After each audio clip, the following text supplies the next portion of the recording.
बच्चों आज हम लोग 2007 में पूछे गए ITI संयुक्त प्रवेश परीक्षा के क्वेश्चन बैंक को लेकर उपस्थित हुए हैं, जिसमें आज का जो हमारा टॉपिक होगा वो आपको जीके होगा, यानी कि सामान्य ज्ञान होगा। तो आइए देखते हैं कि आपका पहला प्रश्न कैसा है। लेकिन हम वीडियो शुरू करने से पहले आपको बता दें, वीडियो यदि आपको यूजफुल लगे, वीडियो आपको पसंद आए तो लाइक सब्सक्राइब जरूर कीजिएगा। तो आइए आते हैं हम लोग पहले प्रश्न। पहला प्रश्न है, पाकिस्तान शब्द के जन्मदाता कौन है। देखिए यहाँ से दो प्रश्न हम लोग सीखेंगे। एक है कि पाकिस्तान शब्द का सर्वप्रथम प्रयोग किसने किया, और दूसरा प्रश्न रहता है कि पाकिस्तान शब्द का जन्मदाता कौन है। बात समझ में आ रहा है ना। प्रश्न क्या बोले, पाकिस्तान शब्द का जन्मदाता कौन है, ठीक है। और एक प्रश्न इसी में ऐसा ही पूछता है कि पाकिस्तान शब्द का सर्वप्रथम प्रयोग किसने किया। बात समझ रहे हैं। तो हम लोग दो प्रश्न को यहाँ से सीखेंगे। सबसे पहले जो आपका प्रश्न है तो कि पाकिस्तान शब्द के जन्मदाता कौन है। तो देखिए पाकिस्तान शब्द के जन्मदाता है आपको चौधरी रहमत अली। कौन है? चौधरी रहमत अली। पाकिस्तान शब्द के जन्मदाता कौन है? चौधरी रहमत अली है। यही अगर प्रश्न यहाँ पूछ देता कि पाकिस्तान शब्द का सर्वप्रथम प्रयोग किसने किया, बात समझ में आ रहा है ना। तो आप लोग बताएं, तो इसका आंसर जो हो जाएगा चौधरी रहमत अली ही होगा। इस दोनों प्रश्न का आंसर सेम होगा। प्रश्न को क्लियर कर लीजिए एक बार फिर से। पाकिस्तान शब्द का जन्मदाता किसे कहा जाता है? किसको कहा जाता है? चौधरी रहमत अली को। अब यहाँ पर हम आपको दूसरा टाइप भी बताए हैं कि पाकिस्तान शब्द का पहली बार प्रयोग किसने किया या सर्वप्रथम किसने किया, तो उसका आंसर भी आपको चौधरी रहमत अली ही हो जाएगा। प्रश्न को समझे कि नहीं आप लोग? तो बताइए कि पाकिस्तान शब्द को सर्वप्रथम किसने प्रयोग किया था? और पाकिस्तान शब्द का जन्मदाता किसको कहा जाता है? चौधरी रहमत अली को कहा जाता है। यहाँ तक क्लियर है? चलिए तो बताइए एक बार। हम लोग 2008 के प्रश्न में चर्चा किए थे कि पाकिस्तान की राजधानी कहाँ है? कहाँ है? इस्लामाबाद है, ठीक है। अब पाकिस्तान की राजधानी कहाँ है? इस्लामाबाद। अगर आपसे पूछ दे कि पाकिस्तान जो है अपना स्वतंत्रता दिवस कब मनाता है? 14 अगस्त को। कब मनाता है? 14 अगस्त को मनाता है, ठीक है। चलते हम लोग अगले प्रश्न पर। अगला जो प्रश्न है आपका, टेस्ट क्रिकेट में बॉल का वजन क्या होता है। देखिए टेस्ट क्रिकेट जो होता है उसमें जो बॉल होता है, गेंद जिसको कहते हैं, उसका वजन कितना होता है। तो देखिए टेस्ट क्रिकेट में जो बॉल होता है उसका वजन होता है 155 से 168 ग्राम। कितना होता है? 155 से 168 ग्राम होता है, ठीक है। टेस्ट क्रिकेट में जो गेंद का वजन होता है वो कितना होता है? 155 ग्राम से लेकर के 168 ग्राम तक। बात समझ में आ गया ना। तो बताइए एक बार फटाफट से कि टेस्ट क्रिकेट में गेंद का वजन कितना होना चाहिए? 168 ग्राम। अगला प्रश्न है आपका, गोल्डन फाइबर। क्या लिखा हुआ है? गोल्डन फाइबर किस उद्योग को कहा जाता है। प्रश्न को सबसे पहले भी कर लीजिए। 3 नंबर प्रश्न को अति महत्वपूर्ण कर लीजिए और 1 नंबर जो प्रश्न है उसको भी अति महत्वपूर्ण कर लीजिए। गोल्डन फाइबर किस उद्योग को कहा जाता है। तो देखिए गोल्डन फाइबर जो है आपको जूट उद्योग को कहा जाता है। किसको कहा जाता है? जूट उद्योग को, है ना। गोल्डन फाइबर किसको कहा जाता है? जूट उद्योग को। तो जूट उद्योग को कहा जाता है। और एक चीज और याद रखिएगा कि जूट का जो उद्योग होता है उसको जूट को सोने का रेशा भी कहा जाता है, ये भी याद रखिएगा। जूट जानते कि नहीं पहले आप लोग बताइए। जिस तरह से गेहूं चावल एक फसल का नाम है, ठीक उसी तरह से जूट भी एक फसल का नाम है। और जूट का जो ये होता है आपको प्यूरिफाई जो होता है, शुद्धिकरण जो होता है, तो उद्योग में होता है, ठीक है। तो याद रखिएगा कि जूट के उद्योग को हम लोग सोने का रेशा भी कहते हैं, या उसको हम लोग जूट उद्योग को गोल्डन फाइबर भी कहते हैं। गोल्डन का मतलब सोना और फाइबर का मतलब रेशा होता है। फाइबर का मतलब क्या होता है? रेशा। तो यहाँ से भी स्पष्ट है कि गोल्डन फाइबर मतलब सोने का रेशा, और सोने का रेशा किसको कहा जाता है? जूट को। तो जब सोने का रेशा जूट को कहा जाता है तो जूट उद्योग को क्या कहा जाएगा? गोल्डन फाइबर, है ना। तो जूट उद्योग को क्या कहा जाएगा? तो बताइए एक बार कि गोल्डन फाइबर किस उद्योग को कहा जाता है? किसको कहा जाता है? जूट उद्योग को कहा जाता है। अगला प्रश्न है, भारत में सबसे बड़ा बैंक क्या है। भारत में सबसे बड़ा बैंक जो है वो कौन सा है। तो बताइए भारत का सबसे बड़ा बैंक कौन सा है। भारत का सबसे बड़ा बैंक जो है स्टेट बैंक ऑफ इंडिया है। कौन सा बैंक है? बताइए स्टेट बैंक ऑफ इंडिया को हम लोग शॉर्ट नाम में क्या कह सकते हैं? SBI। क्या कह सकते हैं? SBI हम लोग कह सकते हैं शॉर्ट में। और पंजाब नेशनल बैंक को शॉर्ट में क्या कहेंगे बताइए? PNB कहेंगे। क्या कहेंगे? PNB कहेंगे। तो भारत में जो सबसे बड़ा बैंक है कौन सा बैंक है? State bank of India. State bank of India को शॉर्ट में क्या कहेंगे? SBI कहेंगे, ठीक है। चलिए चलते हम लोग अगले प्रश्न पर। आपका अगला प्रश्न है विश्व कप क्रिकेट 2007 में, कब की बात हो रही है? 2007 की बात हो रही है, और वो भी वर्ल्ड कप क्रिकेट हुआ है। तो विश्व कप 2007 में 4 गेंद पर, कितने गेंद पर? 4 गेंद पर 4 विकेट। कैसा लग रहा है सुन करके? बहुत अच्छा लग रहा है ना। 4 गेंद पर 4 विकेट किस खिलाड़ी ने लिया था? तो लसिथ मलिंगा ने। किसने लिया था? लसिथ मलिंगा ने। किसने लिया था? लसिथ मलिंगा ने। क्या लिया था? विकेट। 4 बॉल पर 4 विकेट, मतलब 4 बार गेंद फेंका लगातार और 4 बार विकेट ले लिया। बहुत अच्छा लग रहा है सुन करके नहीं? लेकिन ये किसके लिए अच्छा होगा? जिसका गेंदबाज होगा नहीं, टीम में होगा। मतलब अगर कोई बैटर होगा उसके लिए अगर 4 बॉल पर 4 ये हो गया तो बैटर को पसंद आएगा नहीं। कहने का मतलब ये है, बैटर कहने का मतलब जिसकी पाली होगी अगर उसका 4 विकेट चला जाए तो दिक्कत ना है। तो जो एंटी वाला होगा उसका जाएगा तब मजा आता है। नहीं समझे मेरा बात को? तो इसलिए याद रखिएगा कि विश्व कप क्रिकेट 2007 में, कब की बात हो रही है? 2007 में। पूरा आप लोग नहीं बोलते हैं, पूरा बोला कीजिए। 2007 विश्व कप क्रिकेट 2007 में, ठीक है। विश्व कप क्रिकेट 2007 में 4 गेंद पर 4 विकेट लेने वाले जो व्यक्ति हैं, जो खिलाड़ी हैं, उनका क्या नाम है? तो बताइए। लसिथ मलिंगा। क्या नाम है? लसिथ मलिंगा। क्या नाम है? चलिए, तो इसमें से कौन सा देव नृत्य है? तो याद रखिएगा देव नृत्य जो है वो आपको मोहिनी अट्टम है। कौन सा देव नृत्य है? मोहिनी अट्टम है। अगर आपसे हम पूछे कि मोहिनी अट्टम नृत्य जो है किस राज्य का नृत्य है, बताइए। केरल का। किस राज्य का है? केरल का है। तो बताइए कथकली जो है वो किस राज्य का नृत्य है? कथकली जो है यह भी आपको केरल का ही है। कथकली कहाँ का है?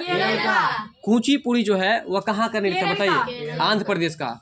कुचिपुड़ी कहाँ का है? आंध्र प्रदेश का है। वहीं अगर हम बात करें भांगड़ा का, तो भांगड़ा पंजाब का नृत्य है। एक बार पुनः इस प्रश्न को भी लिखते हुए एक बार इस चीज को सुनिए। कथकली जो है वो किस राज्य का नृत्य है? केरल का है। मोहिनी अट्टम जो है वो किस राज्य का नृत्य है? यह भी केरल का है। कुचिपुड़ी जो है वो किस राज्य का नृत्य है? आंध्र प्रदेश का है। भांगड़ा जो है वो कहाँ का नृत्य है? पंजाब का है। बात समझ में आया? चलते हम लोग अगले प्रश्न पर। देखिए ये प्रश्न आपको पहले से ही पता है लेकिन फिर भी सुन लीजिए। एलपीजी गैस, जो कि आप घर में गैस सिलेंडर जो है ना आपके पास, उसका वजन कितना होता है? कभी माप के देखे हैं आप लोग? तो याद रखिएगा 14.2 किलो होता है। यानी कि 14.2 किलो का मतलब 14 किलो 200 ग्राम। 14 किलो 200 ग्राम तो केवल उसका वजन होता है। फिर उसमें आप गैस डलवाते हैं, तो कितना गैस डलवाते हैं आप लोग बताइए? 15 किलो डलवाते हैं। चलिए, तो 14 और 15 कितना हो गया? तो फिर लगभग 30 हो गया। नहीं, लगभग 30 हो गया। तो याद रखिए कि एलपीजी सिलेंडर का वजन कितना होता है? 14.2 किलोग्राम होता है। कितना होता है? 14.2 किलोग्राम होता है। अब हम आपको बताते हैं कि खाना जो आप लोग बनाते हैं, एलपीजी गैस जो होता है ना, आप लोग कमेंट्स करके ये प्रश्न बताइएगा। तो एलपीजी गैस जो है, पहले ये बताइए कि एलपीजी गैस आपको सूंघने में कैसा लगता है? महकता रहता है। किसी को अच्छा लगता है कि नहीं लगता है? मुझे तो अच्छा लगता है। खैर जैसा भी लगे जिसको, लेकिन आप ये बताइए कि वो जो उस गैस में जो गंध आता है वो गंध किसके कारण से आता है? ये प्रश्न आप लोग कमेंट करके बताइएगा।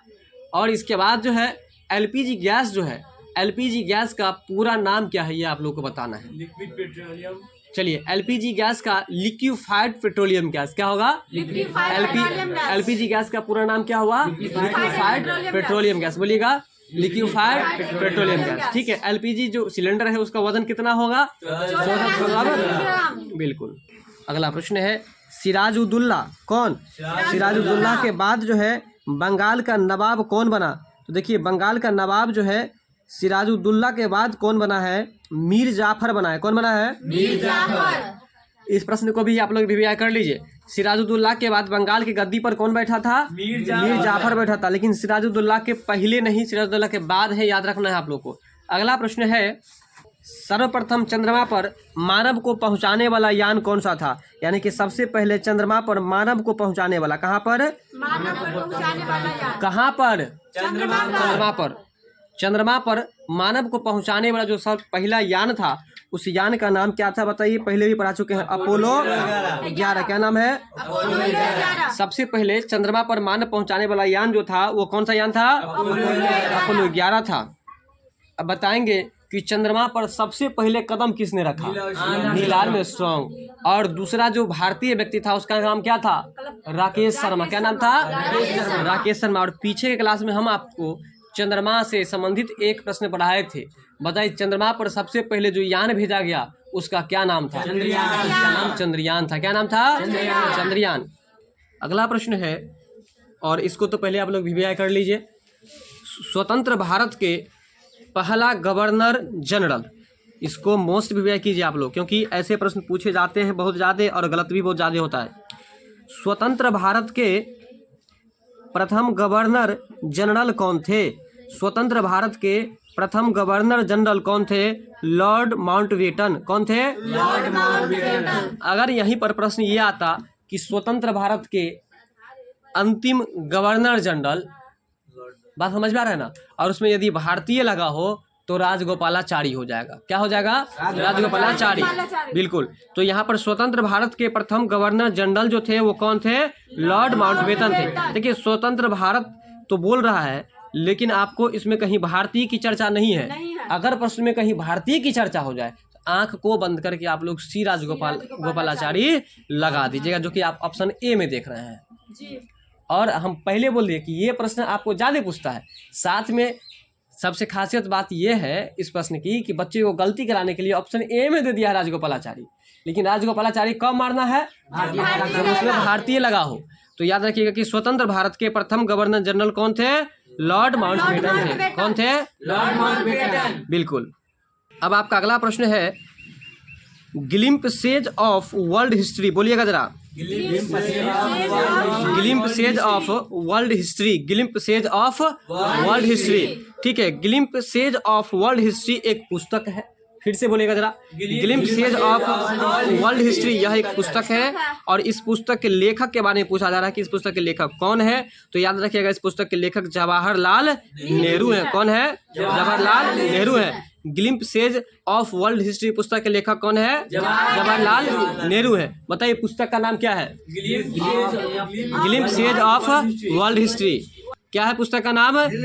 Glimpses of world history. क्या नाम है? World history. और इस पुस्तक के लेखक कौन है? जवाहरलाल नेहरू है। तो बताइए, किसने कहा था कि आराम हराम है?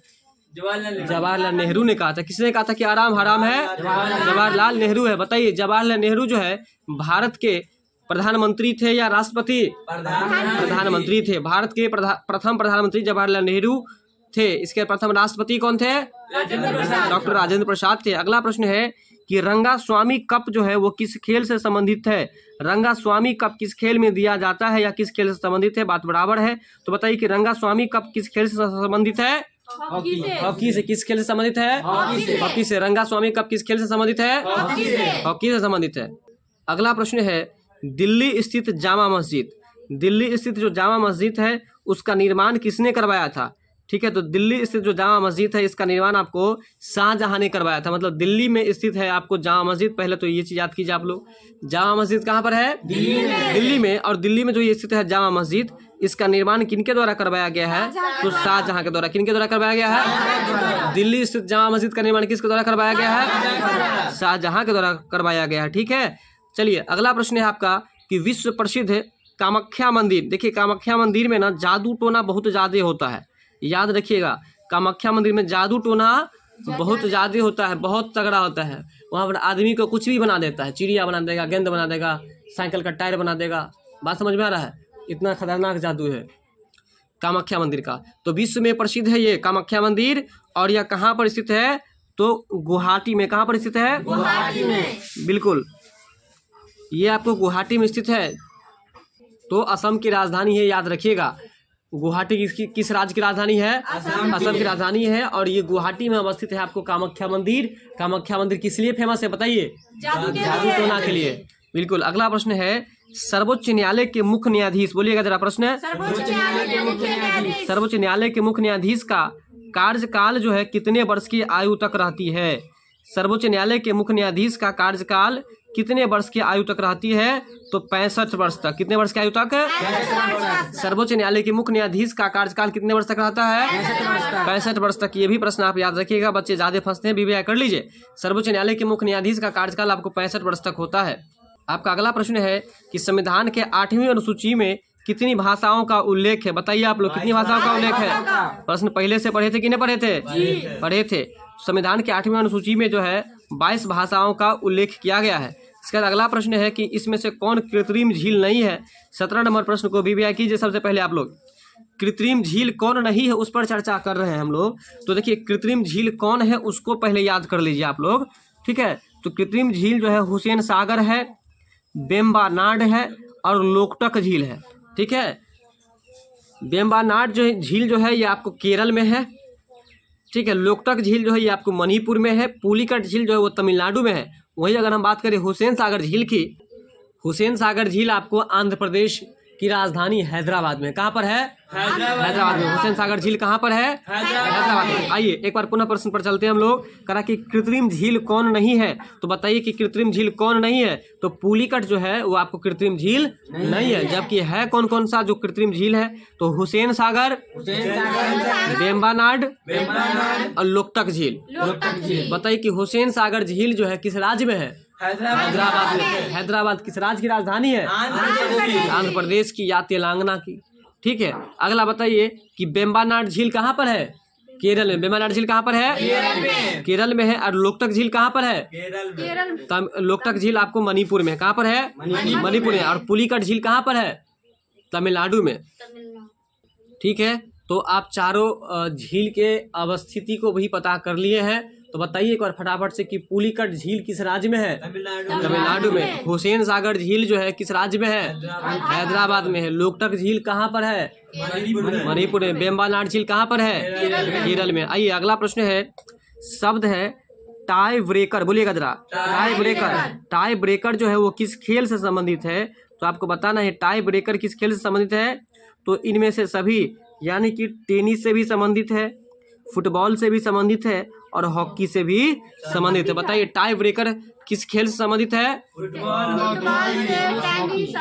फुटबॉल से, टेनिस से और हॉकी से। फिर से बोलिए, जोर से बोलिए। फुटबॉल से, टेनिस से और हॉकी से। कौन सा शब्द? Tie breaker. कौन सा शब्द? Tie breaker. टाई ब्रेकर किस खेल से संबंधित है? फुटबॉल से, टेनिस से और हॉकी से। बात समझ गए? यहाँ तक याद रखिएगा। अगला प्रश्न है, मोहम्मद साहब का जन्म, किसका जन्म है? मोहम्मद साहब का जन्म किस शताब्दी में हुआ? बताइए। मोहम्मद साहब का जन्म जो है वो आपको 6ठी शताब्दी में हुआ। किस शताब्दी में हुआ है? मोहम्मद साहब का जन्म किस शताब्दी में हुआ है? अगर आपसे पूछ दे कि मोहम्मद साहब का जन्म कहाँ पर हुआ है, तब क्या कहिएगा? बताइए। सऊदी अरब में। हजरत मोहम्मद साहब का जन्म जो है वो कहाँ पर हुआ है? तो आप बताएं कि मक्का में इनका जन्म हुआ। देखिए मक्का जो आप ये सऊदी अरब बताए थे ना।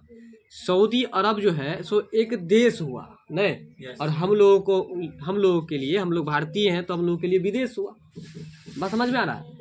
लेकिन आप सऊदी अरब कहीं मत बोल दीजिएगा, आपके आंसर में सऊदी अरब नहीं के बराबर मिलेगा, ठीक है ना। आप किताब को उल्टा करके देखिएगा, इसका आंसर होगा आपको मक्का। क्या होगा? मक्का। सऊदी अरब का एक शहर है मक्का।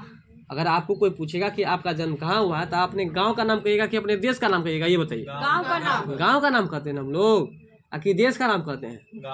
तो वही बात है, वो देश का नाम है, इसलिए सऊदी अरब मत बोलिएगा। सऊदी अरब का वह एक शहर है, एक सिटी है, इसलिए आप मक्का बोलिएगा।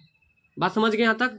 चलिए तो बताइए कि मोहम्मद साहब का जन्म जो है किस शताब्दी में हुआ है? 6ठी शताब्दी में। बिल्कुल। अगर परफेक्ट आपसे पूछ दे कि इनका जन्म कब हुआ तो 570 ईस्वी में बोल दीजिएगा। कब बोल दीजिएगा? 570 ईस्वी में। और हम आपको तो शताब्दी के बारे में बहुत अच्छा से बताए थे कि जब ये 500 से प्लस हो गया तो वो 6ठी में चला गया, 600 से प्लस हो गया 7वीं में चला गया। तो जब 570 है तो मतलब 6ठी शताब्दी। नहीं समझ में आया?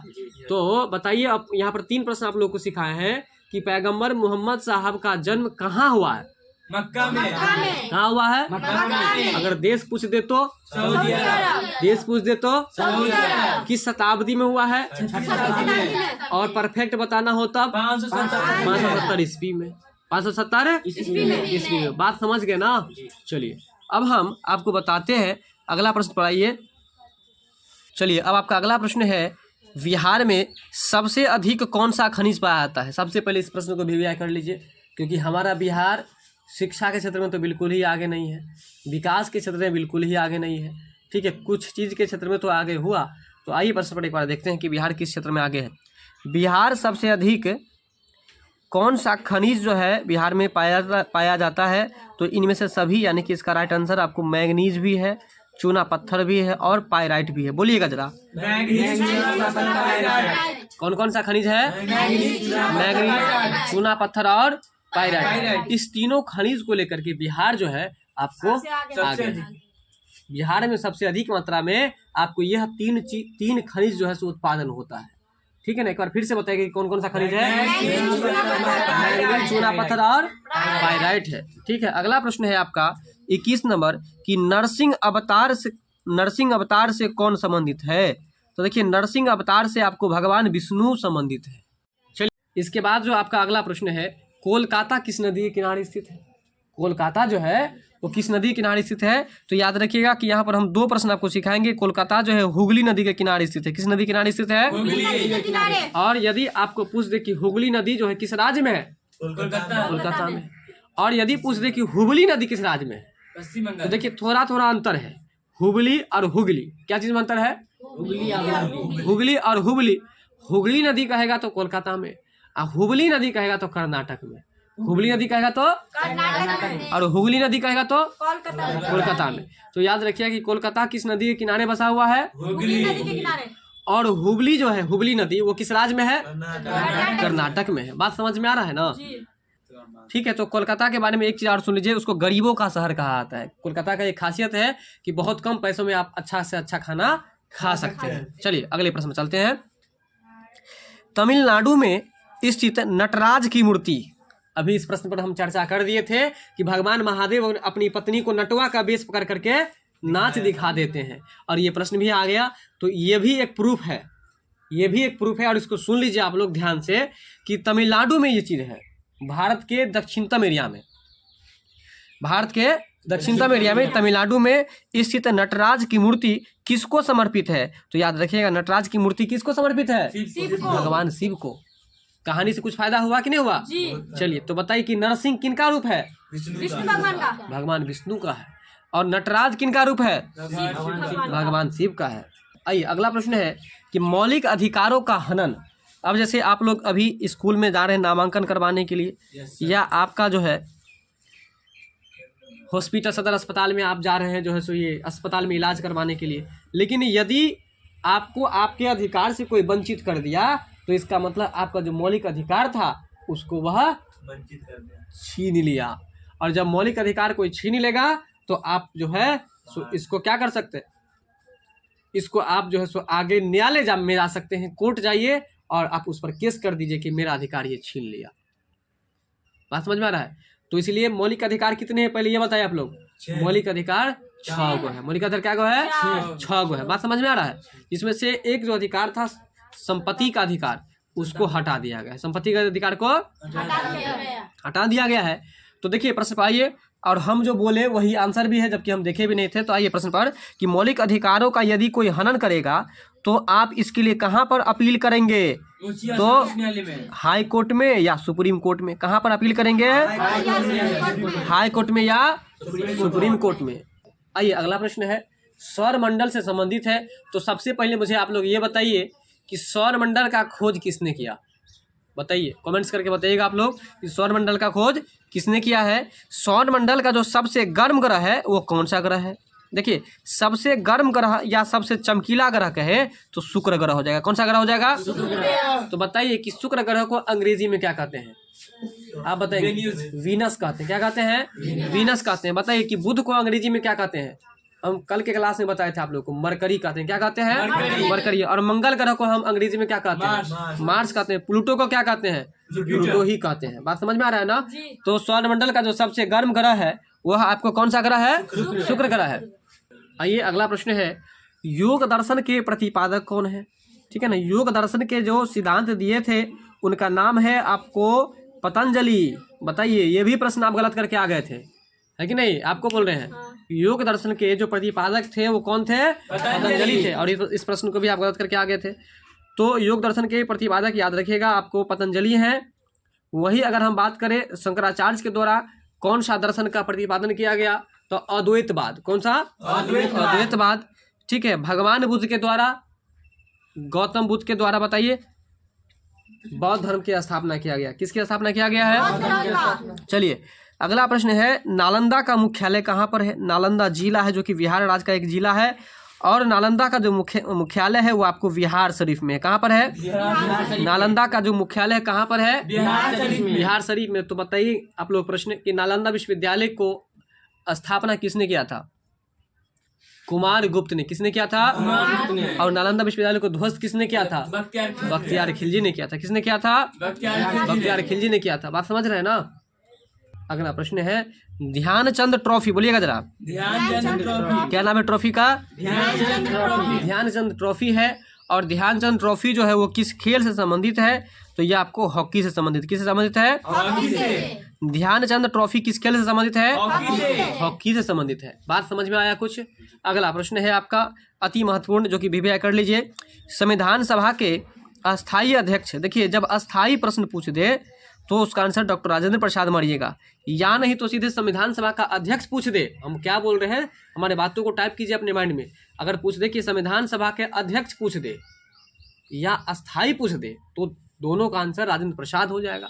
अस्थायी यदि लगा दे तो उसका आंसर हो जाएगा डॉक्टर सच्चिदानंद सिन्हा। डॉक्टर सच्चिदानंद सिन्हा। तो बताइए कि संविधान सभा के अध्यक्ष कौन थे? डॉक्टर राजेंद्र प्रसाद। और अस्थायी अध्यक्ष कौन थे? और अस्थायी अध्यक्ष कौन थे? डॉक्टर सच्चिदानंद सिन्हा जी थे। अगर आपसे प्रश्न पूछ दे कि बताइए कि संविधान सभा के प्रारूप समिति का अध्यक्ष कौन था? डॉक्टर भीमराव अंबेडकर। डॉक्टर भीमराव अंबेडकर जी थे। अगला प्रश्न है, UTI का मुख्यालय कहाँ स्थित है? बताइए। UTI का मुख्यालय जो है आपको कहाँ पर स्थित है? मुंबई में। UTI का मुख्यालय कहाँ पर स्थित है? मुंबई में। UTI का मुख्यालय कहाँ पर स्थित है? मुंबई में। मुंबई। बताइए मुंबई जो है वो किस राज्य की राजधानी है? बताएंगे आप। महाराष्ट्र की राजधानी। किस राज्य की राजधानी है? महाराष्ट्र की राजधानी है। अगला प्रश्न है आपका, जारवा जनजाति जो है, कौन जनजाति? जारवा जनजाति किस क्षेत्र से संबंधित है? तो याद रखिएगा, जारवा जनजाति जो है अंडमान निकोबार द्वीप समूह से संबंधित है। किससे संबंधित है? जारवा जनजाति किस क्षेत्र से संबंधित है? अंडमान निकोबार द्वीप समूह से। तो बताइए आप लोग कि अंडमान निकोबार द्वीप समूह जो है उसकी राजधानी कहाँ है? इसका आंसर आपको पोर्ट ब्लेयर हो जाएगा। आगे चलते हैं हम लोग कि राष्ट्रपति को, किनको? राष्ट्रपति को शपथ ग्रहण, राष्ट्रपति को शपथ ग्रहण कौन कराते हैं? तो सर्वोच्च न्यायालय का मुख्य न्यायाधीश। राष्ट्रपति को शपथ ग्रहण कौन करवाते हैं? तो बताइए कि आपका सर्वोच्च न्यायालय कहाँ है? यदि आपको कोई मौलिक अधिकार का हनन कर देता है तो आप जो है सर्वोच्च न्यायालय में जाएंगे। इसका मतलब कहाँ जाएंगे आप? सुप्रीम कोर्ट में। आप बताइए कहाँ जाएंगे? चलिए आप बताइए। दिल्ली। दिल्ली जाएंगे। सुप्रीम कोर्ट दिल्ली में ना है जी। राष्ट्रपति को शपथ ग्रहण जो दिलवाता है वो सर्वोच्च न्यायालय का मुख्य न्यायाधीश। और सर्वोच्च न्यायालय कहाँ है? वो आपको दिल्ली में है। और उच्च न्यायालय आपको पटना में है। उच्च न्यायालय कहाँ है? पटना में। और सर्वोच्च न्यायालय कहाँ है? दिल्ली में। आइए अब आपका अगला प्रश्न है, सांसद से संबंधित है। तो पहले बताइए, हम सांसद से जुड़ा हुआ प्रश्न 3 प्रश्न कल सिखाए थे कि भारत के संसद को हम लोग क्या कहते हैं? संसद। और इजराइल की संसद को क्या कहते हैं? निसेट कहते हैं। ठीक है। और पाकिस्तान की संसद को क्या कहते हैं? बताइए। National assembly. क्या कहते हैं? National assembly. चलिए अब बताइए, नेपाल के संसद को क्या कहते हैं? एक नया प्रश्न सीख लीजिए, राष्ट्रीय पंचायत। क्या कहते हैं? राष्ट्रीय पंचायत। चलिए, सांसद बनने के लिए आपको कम से कम कितना उम्र होना चाहिए? तो याद रखिएगा कि सांसद बनने के लिए कम से कम 25 वर्ष होना चाहिए। कितना वर्ष? 25 वर्ष। और आपको प्रधानमंत्री बनने के लिए कितना वर्ष चाहिए? बताइए। 35 वर्ष। प्रधानमंत्री बनने के लिए भी मात्र 25 वर्ष ही चाहिए, और सांसद बनने के लिए भी 25 वर्ष ही चाहिए। अगला प्रश्न है, एग मार्क। आप लोग जो तेल खाते हैं, किस कंपनी का तेल खाते हैं आप? जल्दी बताइए। पहलवान जो खरीदते हैं ना, डिब्बा खरीदते हैं कि खुला में खरीदते हैं? डिब्बा। उस डिब्बा पर देखिए कहीं ना कहीं लिखा होगा एग मार्क। क्या लिखा होगा? Egg mark. तो क्यों लिखा रहता है? क्योंकि वह कृषि का उत्पाद रहता है। कृषि से, खेती बाड़ी से जितना भी प्रोडक्ट बनता है उस सब पर लिखा रहेगा। क्या लिखा रहेगा? Egg mark. क्या लिखा रहेगा? Egg mark. इसका मतलब हुआ कि वो ओरिजिनल है, मान्यता प्राप्त है। एग मार्क क्योंकि मान्यता प्राप्त चिन्ह हुआ। बताइए कि एग मार्क जो है किस उत्पाद पर दिया जाता है? कृषि उत्पाद पर। बिल्कुल, कृषि उत्पाद पर दिया जाता है। अगला प्रश्न है, भारत में सबसे कम वर्षा कहाँ पर होती है? बताइए। सबसे कम वर्षा लेह लद्दाख में होता है। बिल्कुल। और सबसे अधिक वर्षा भारत में किस राज्य में होता है? बताइए आप लोग। इसमें होता है सबसे अधिक वर्षा जो होता है आपको मेघालय में। कहाँ पर होता है? मेघालय के मावसिन राम में होता है सबसे अधिक वर्षा। आइए अगला प्रश्न है कि भारत में सबसे कम वर्षा जो होता है लेह लद्दाख में होता है। ठीक है, इसलिए उस जगह, वो जो जगह है लेह लद्दाख में, बालू ही बाली मिलता है, गर्मी बहुत ज्यादा।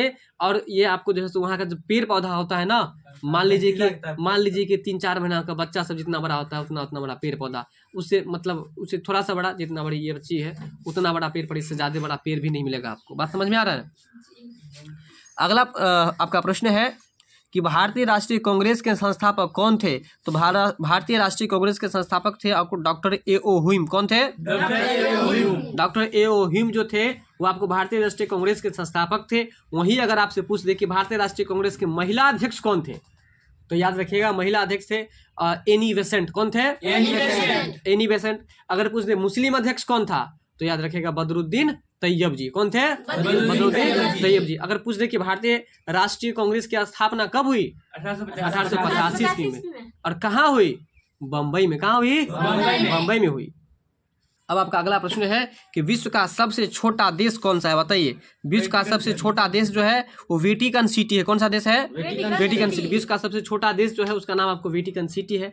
लेकिन बताइए विश्व का सबसे बड़ा देश कौन सा है? बताइए आप लोग, विश्व का सबसे बड़ा देश कौन सा है? कमेंट्स करके बताइएगा। विश्व का सबसे छोटा देश जो है वो आपको वेटिकन सिटी है। कौन सा देश है? वेटिकन सिटी है।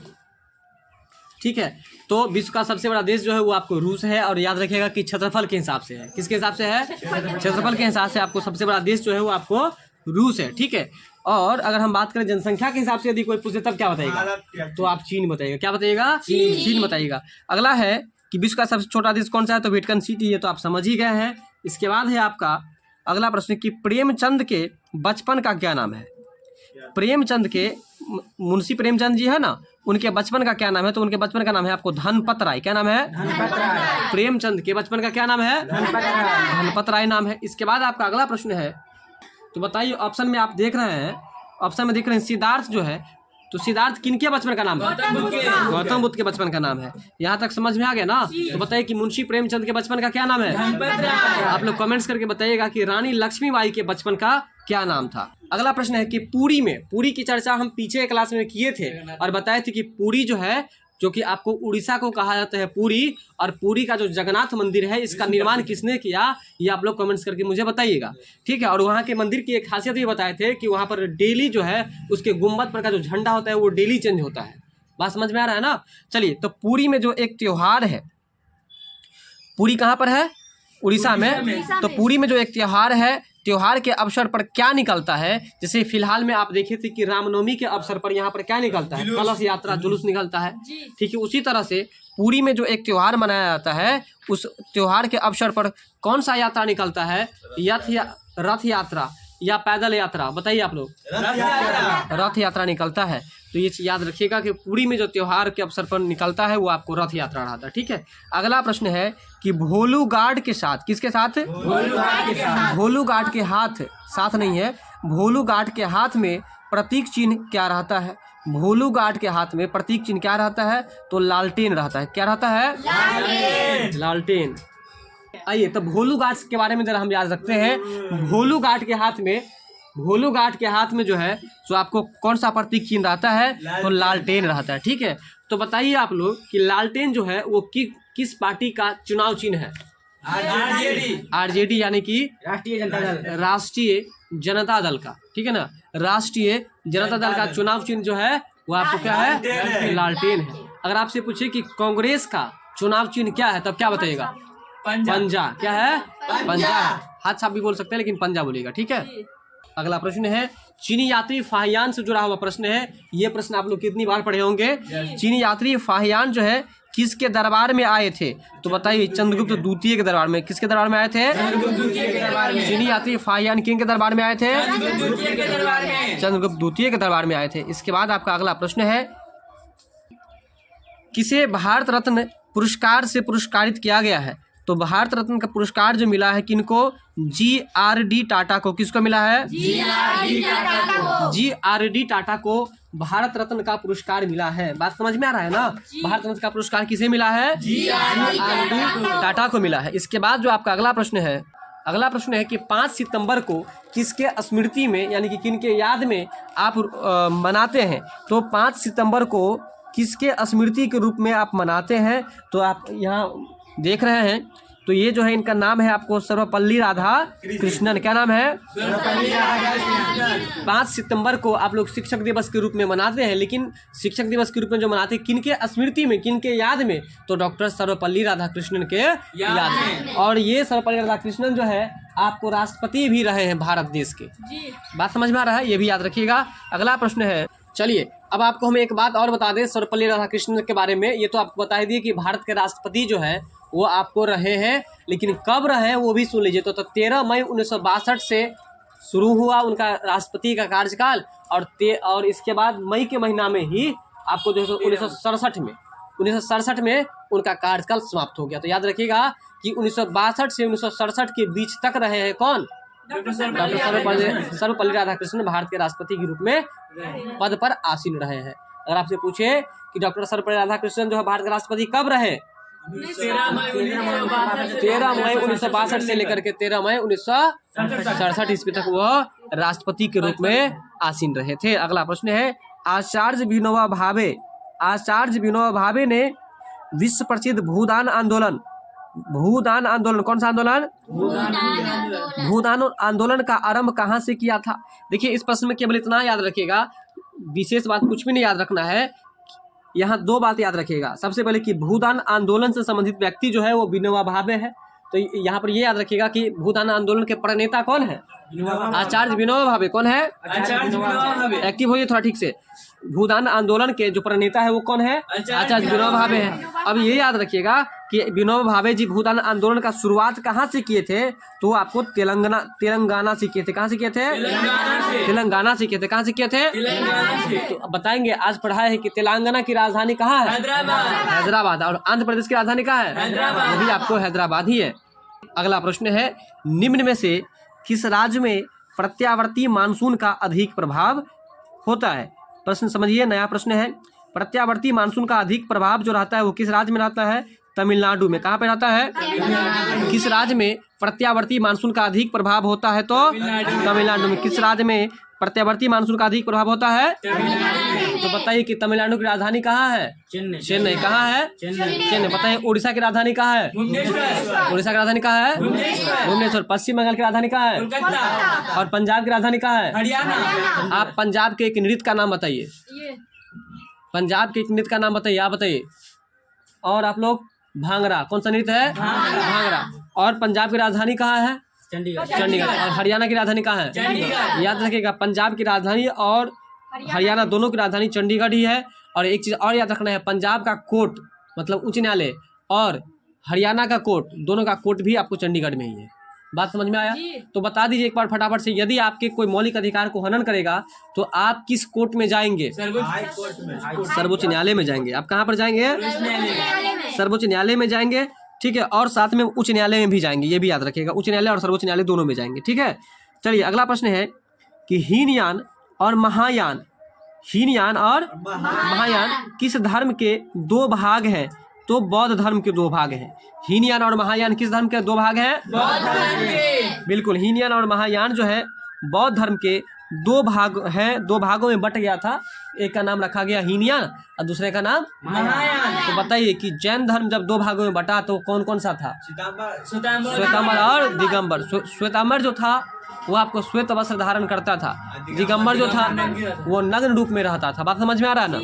अब आपका अगला प्रश्न है कि 1916 ईस्वी में कब 1916 ईस्वी में कौन सा पैक्ट हुआ था? तो याद रखिएगा, लखनऊ पैक्ट जो हुआ था। पैक्ट का हिंदी होता है आपको समझौता। क्या होता है? तो लखनऊ समझौता कब हुआ था? 1916 ईस्वी में। ठीक है, और लखनऊ अधिवेशन यदि पूछ दे, पैक्ट का मतलब अधिवेशन और समझौता दोनों कह सकते हैं। ठीक है, तो लखनऊ अधिवेशन जो हुआ था कब हुआ था? 1916 में। और साथ में पैक्ट भी कहेगा तो वही बात है। बात समझ में आ रहा है ना? तो बताइए कि 1916 में कौन सा पैक्ट हुआ था? और सूरत पैक्ट कब हुआ था? 1907 में हुआ था। कब हुआ था? और पूना पैक्ट कब हुआ था? बताइए, आप लोग कमेंट्स करके बताइएगा कि पूना पैक्ट कब हुआ था। अगला प्रश्न है, विंबलडन विंबलडन ट्रॉफी जो है किस खेल से संबंधित है? हम बैक क्लास में बताए थे। और यहाँ जो प्रश्न है आपको कि विंबलडन कहाँ स्थित है, तो इंग्लैंड में स्थित है। कहाँ पर स्थित है? विंबलडन ट्रॉफी किस खेल से संबंधित है? पहले ये आप लोग बताइए कि विंबलडन ट्रॉफी जो है ये आपको टेनिस खेल से संबंधित है। किससे संबंधित है? टेनिस खेल के। और ये विंबलडन कहाँ स्थित है? तो इंग्लैंड में। कहाँ पर स्थित है? इंग्लैंड में स्थित है। अगला प्रश्न है वेदांत दर्शन का आधार क्या है? देखिए वेदांत दर्शन का जो आधार है वो आपको उपनिषद है। वेदांत दर्शन का आधार क्या है? उपनिषद। बिल्कुल। तो बताइए कि उपनिषद की संख्या कितनी है? 108 है। उपनिषद की संख्या कितनी है? 108 है। और वेद की संख्या? 4 वेदांत की संख्या? 6 पुराण की संख्या? 18। पुराण की संख्या? 18। तो बताइए वेदांत दर्शन का आधार क्या है? तो उपनिषद है। वेदांत दर्शन का आधार क्या है? उपनिषद है। अब आपका अगला प्रश्न है कि ओली, प्रश्न भी आए बहुत ज्यादा है, ओली किस धर्म का पर्व है? तो ओली जो है जैन धर्म का पर्व है। ओली किस धर्म का पर्व है? जैन धर्म का पर्व। बताइए कि जैन धर्म के संस्थापक कौन थे? महावीर स्वामी। जैन धर्म के संस्थापक कौन थे? और ओली किस धर्म का पर्व है? चलिए बताइए कि हिंदुओं का सबसे महान पर्व छठ है। हिंदुओं का सबसे महान पर्व छठ पूजा है। ठीक है, बताएंगे आप लोग 2-4 क्वेश्चन बताएंगे। बताइए कि पुलिकट झील जो है वो भारत के किस राज्य में है? तमिलनाडु में। कहाँ पर है? इसके बाद है कि यदि आप प्रधानमंत्री बनना चाहते हैं तो उसके लिए आपका उम्र कितना होना चाहिए? कम से कम 25 वर्ष। बताए कि चीनी यात्री फाहियान जो भारत आया था किसके दरबार में? बताएंगे आप लोग कि पुरी में जो त्योहार के अवसर पर कौन सा यात्रा निकाला जाता है? विश्व का सबसे छोटा देश। चलिए भोलू गार्ड के हाथ में जो प्रतीक चिन्ह रहता था क्या चीज का? लालटेन का। बताइए सांसद बनने के लिए कितना उम्र चाहिए? 25 वर्ष। कामाख्या मंदिर कहाँ स्थित है? देखिए कामाख्या मंदिर आपको बोले थे कि असम की राजधानी गुवाहाटी में स्थित है। ठीक है ना? कहाँ स्थित है? गुवाहाटी में स्थित है। बताइए कि जारवा एक जनजाति है, वह जनजाति किस क्षेत्र से संबंधित है? अंडमान निकोबार द्वीप समूह से, है ना? जारवा जनजाति किस क्षेत्र से संबंधित है? अंडमान निकोबार द्वीप समूह से। बताइए कि राष्ट्रपति को शपथ कौन दिलाता है? सर्वोच्च न्यायालय का मुख्य न्यायाधीश। तो आशा करते हैं कि आपको एक एक प्रश्न समझ में आया होगा। मिलते हैं हम लोग अगली वीडियो में। वीडियो अच्छी लगे तो लाइक शेयर और सब्सक्राइब जरूर कीजिएगा। इसके